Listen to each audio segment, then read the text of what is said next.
I'm Angela Kennecke, representing the South Dakota Hall of Fame for this legacy interview with Mike Cartney, who is a 2020 inductee to the South Dakota Hall of Fame.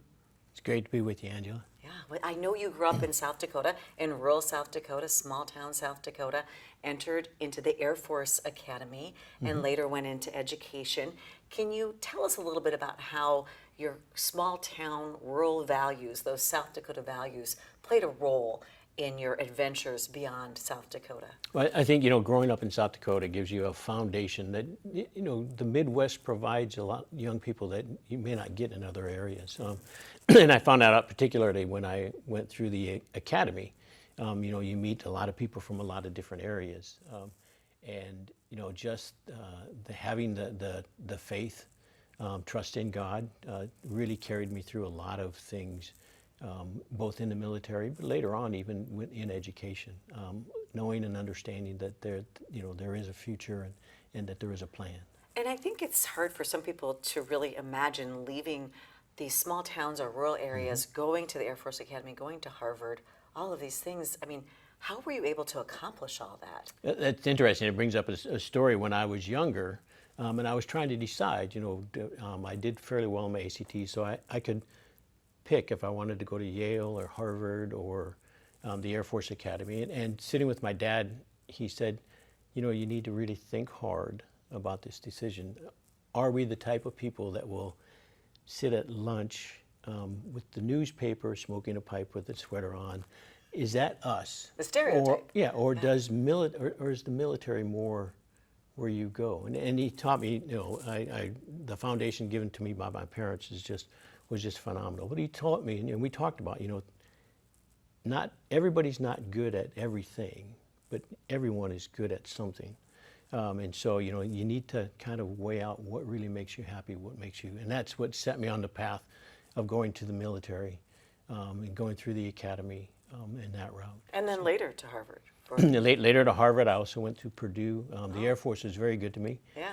And sent me to, they have a strong belief that, if you need officers who have a broad understanding, broad vision, and to get that, you need those experiences. So did that idea of having a broad understanding and a broad vision help you when you transitioned into your career in education then? Oh, absolutely, because, all through my career, and especially in the military, was to assess the situation and try to understand maybe what we can change to do things better.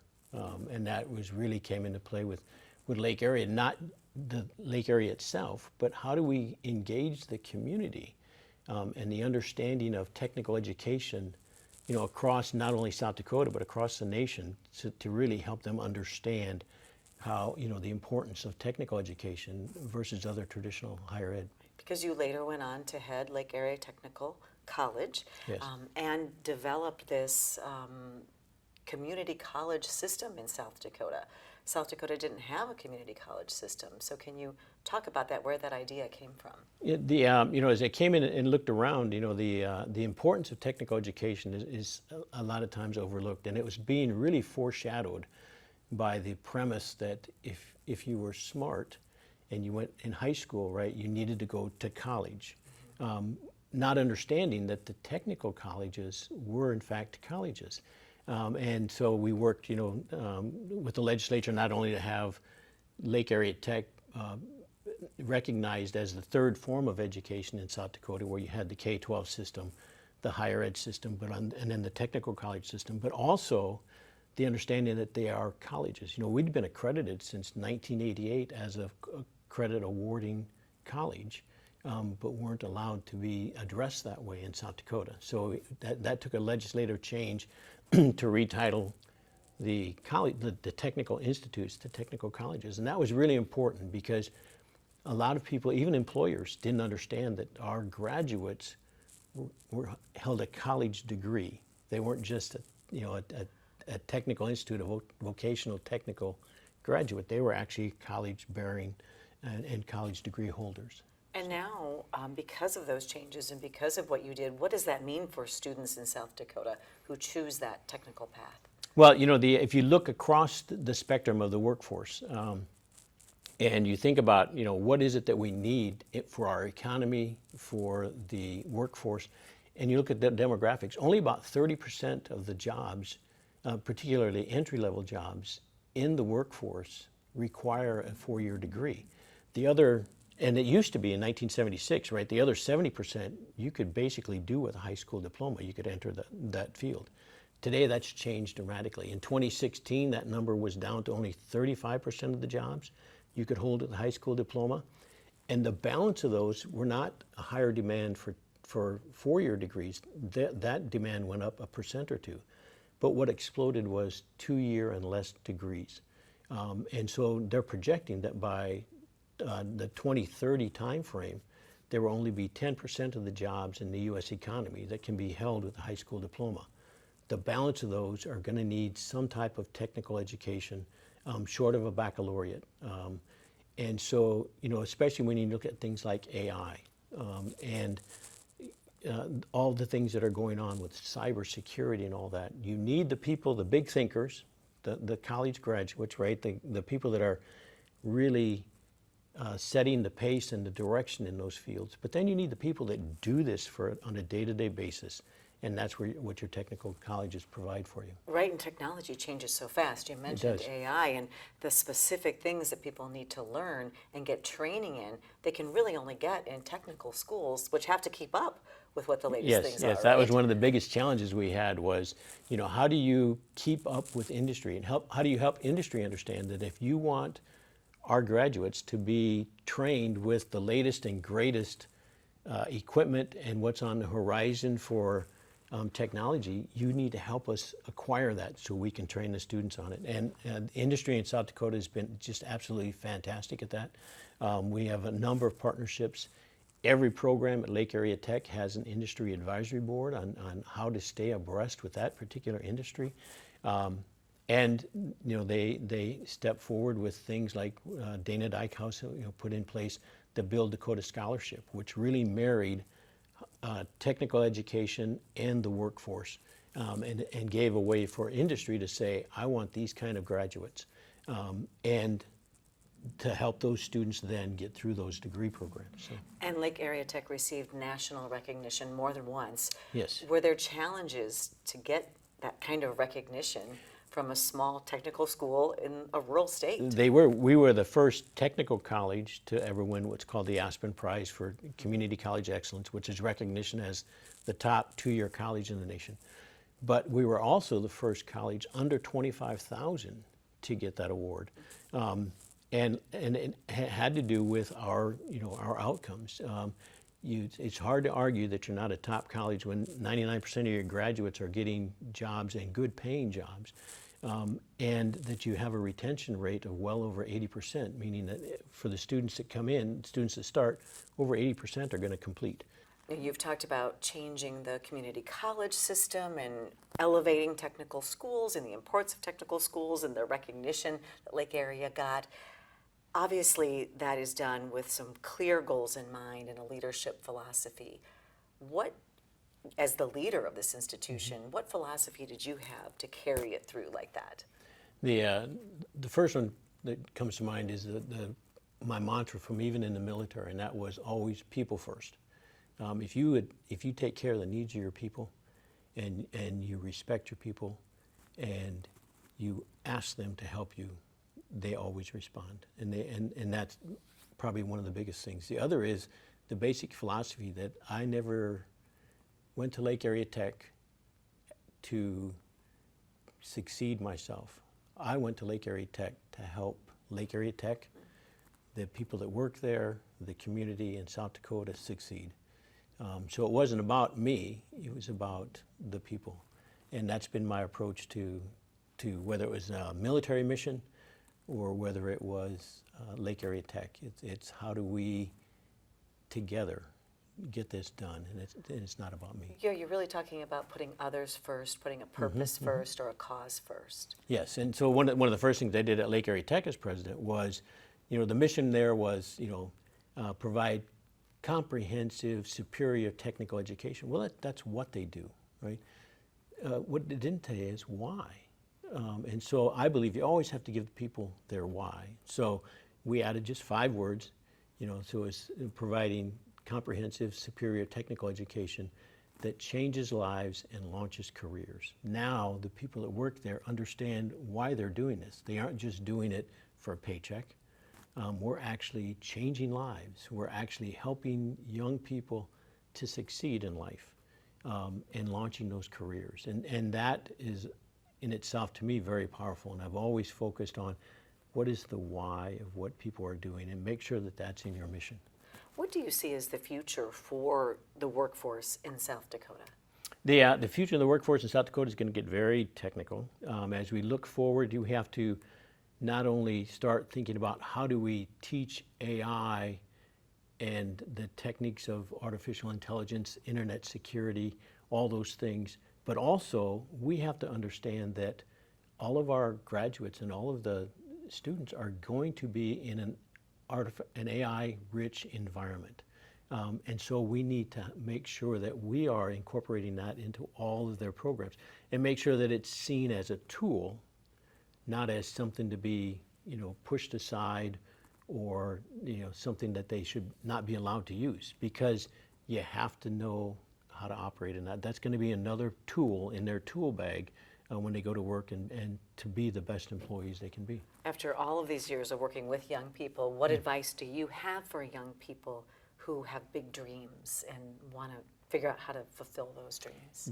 There was 2 things that I always used to tell students. One was they will hire you for your skills. They'll hire you for your education. They're going to fire you for your behavior. So, making sure that when you go to a job interview, you don't pull your phone out in the middle of a job interview, right? That you are mindful of what you're posting in social media, because those are the things that are detractors for employers. The other thing I also tell them is the importance of work ethic.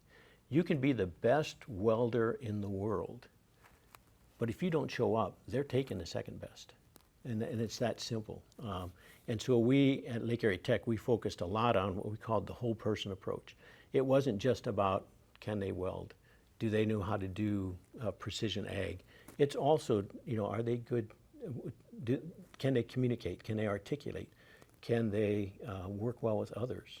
And all the things that you need, we called it ROC, right? Teaching them responsibility, teaching them outcomes, teaching them to communicate, and then teaching and knowledge. And so there was more than just the skills that they're getting. If you're going to be a nurse, you have to have a bedside manner. You have to have empathy. You have to have compassion and all those things, as well as the skills.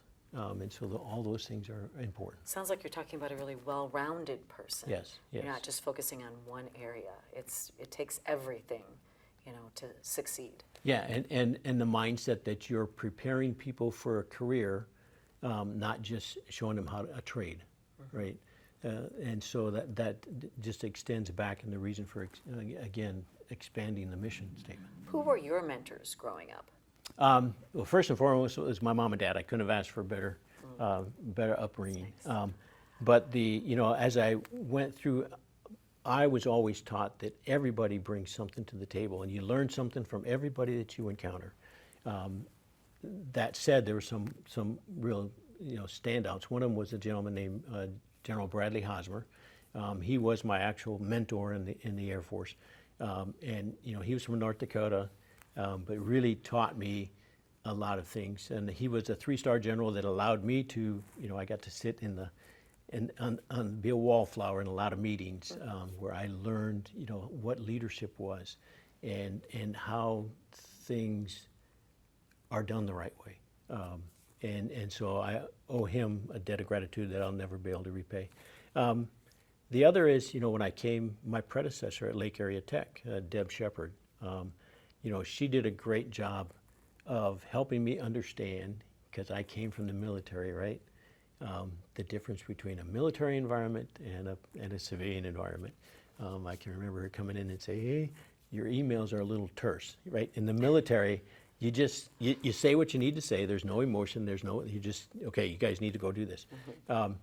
And that was something that I needed to work on, and soften a little bit on my emails and my communication. So I really appreciate, those kinds of things that are so important.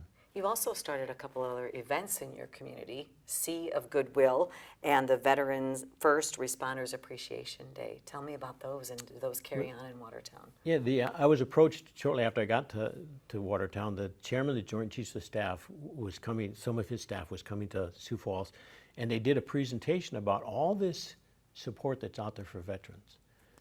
Yet we're losing a veteran every 88 minutes to suicide. So how do we get there? Well, if you look at the services that are available, it's like a 3-foot stack of documentation, right? So how do you help somebody wade through and sift through that sea of goodwill, right? In addition to that, there's a lot of people, particularly in South Dakota, who will support the veterans, who will help them get jobs. So we started an organization in Watertown that focused on that. One was we joined with the police force. The reason for that is because, one, a lot of the police officers are prior military, but also they're the ones that have the first encounter with these veterans a lot of times when the veterans are in a time of need. And so making sure that our officers were trained in that. But we also had 40 other companies in Watertown that stepped forward and said, we will help.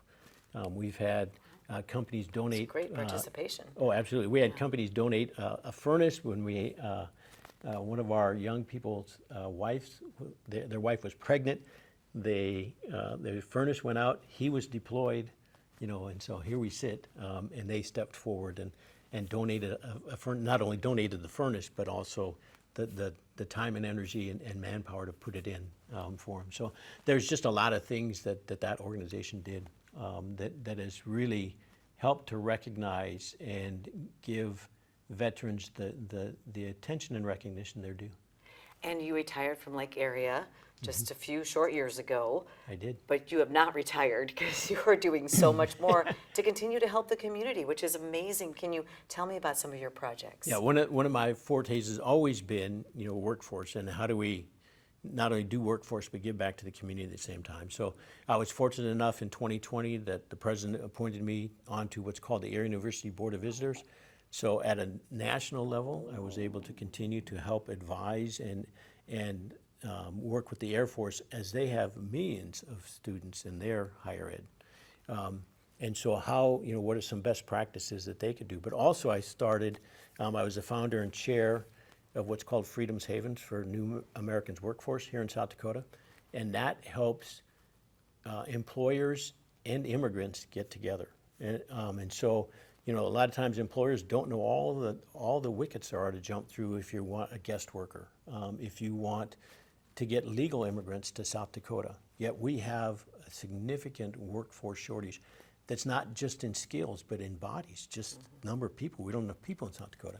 And also a lot of the immigrants are coming in, they're highly skilled. And so that happened right at the time of the Ukrainian war. So we changed our focus briefly, and we're now back to the full gauntlet, but of refugees and getting Ukrainians here. We got 800 Ukrainians into South Dakota, settled down and in jobs.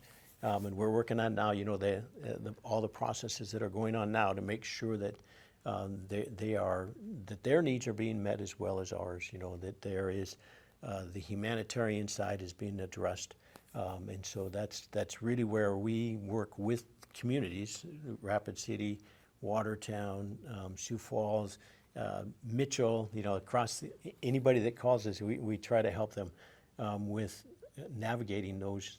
We've even brought 2 businesses in who work with industry to help them navigate, what kind of visas do I need for this type of guest workers? Legal issues. Yes, and then addressing things like, the Ukrainians, when they first come, they couldn't get a driver's license, couldn't get car insurance. How do you get car insurance when you can't get, right, when you're from another country, and you can't get your driving records, right, because of the war. So. And then the ability for them to work. Day one when they landed here, Senator Thune's office and our U.S.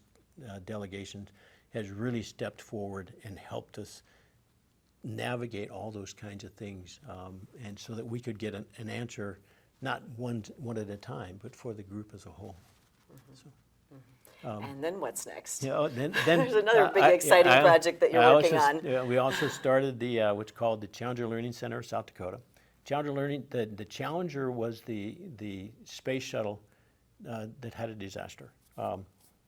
And so there was an entity formed in cooperation with NASA to expose students in the K-12 system to STEM occupations, the science, technology, engineering, and mathematics, through simulated space flight.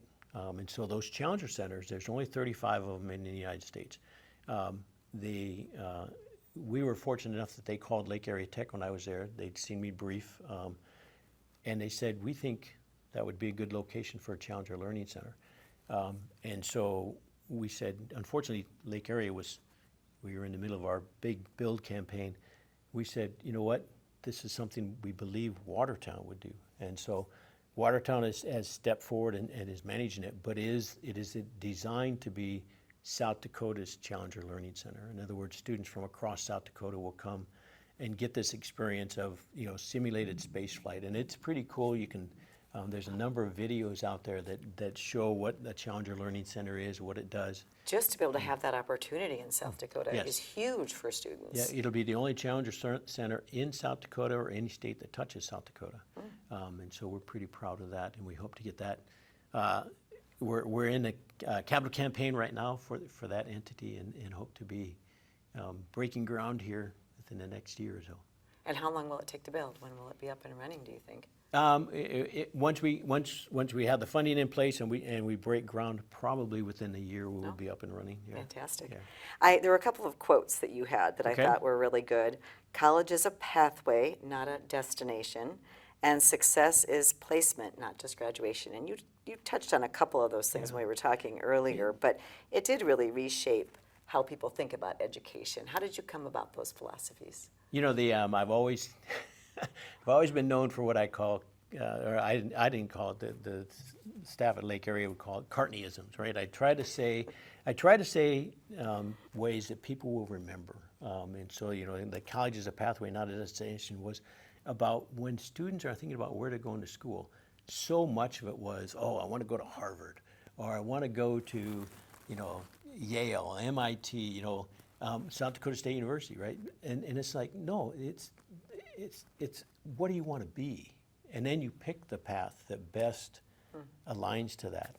And because of that, we were able to show students, if you want to be a great welder, if you want to be an ag, 80% of the jobs in South Dakota are ag and ag related. If you want to stay in South Dakota, maybe the pathway should be to an ag career. And so those kinds of things were, messaging, how we work through. Some of the other things we'd talk about is, helping people understand that, we all rest in the shade of trees whose seeds were planted by those that came before us. This isn't, what I'm doing isn't particularly for me, it's for the future generations. And to instill those thoughts into young people as they're starting their careers, to understand that they too are planting seeds as they go along. It's hard for young people to look at it that way, I think, to think about the future in that way. Yeah. It is, and sometimes just giving them short little quips, and maybe they won't even think about it until years down the road, and they go, what is it they used to say? Yeah. Now it resonates. Yes. Yeah. You seem like such a humble person for everything that you've accomplished and for everything that you're still doing. How are you so grounded? My mom. I'll give you, a big part was my mom. I'll give you just one, and this is purely anecdotal, but President Obama came, and so I was talking with my mom. We'll talk about why President Obama came for a minute. But President Obama came as recognition for the outstanding work that Lake Area Tech was doing. He hadn't been to South Dakota, and we didn't call them. We didn't apply. That was one of the things that people asked was, how did you get the president to come here? Yeah. And it was like, no, we didn't. Wow. They actually called us and said, who's your commencement speaker? And I said, well, it's this person. And they said, would you consider having the president be your commencement speaker? I said, does anybody say no to that question? And so he said, of course. So he came and gave the commencement address. It was a great recognition, not only for Lake Area Tech, but for South Dakota and for the South Dakota Technical College system and our higher ed system as a whole. But I was telling my mom about it, what was going on, and I was saying, how tall, President Obama was much taller than I thought he would be, right? And she said, don't worry, honey, what he has in height, you make up for in girth. Because I was about 60 pounds heavier than what I am now. So my mom was always good at keeping me humble. Brought you back down to earth, yes, right? she always made sure that our feet were squarely planted on the ground. And you were coined when Obama was here. I was. He coined me for my military service. Of the population of the military is probably a little over 1.5 million, somewhere in there. Obama coined probably less than 500 people. No, it was quite an honor. It was quite a surprise when he did that. Yeah. Is there an honor or recognition that stands out the most for you? Is it that, or is it being inducted into the South Dakota Hall of Fame, or? I think I'm always lean towards recognition that is grassroots. It comes from the people that you work so hard for. And so the South Dakota Hall of Fame, I was nominated and the package put together by the folks that worked for me. And I didn't know they were doing it until well down the path. So I look at that as not only, the South Dakota Hall of Fame is not only recognition of the pinnacle of your career, but also because this one is from the people that I worked so hard for.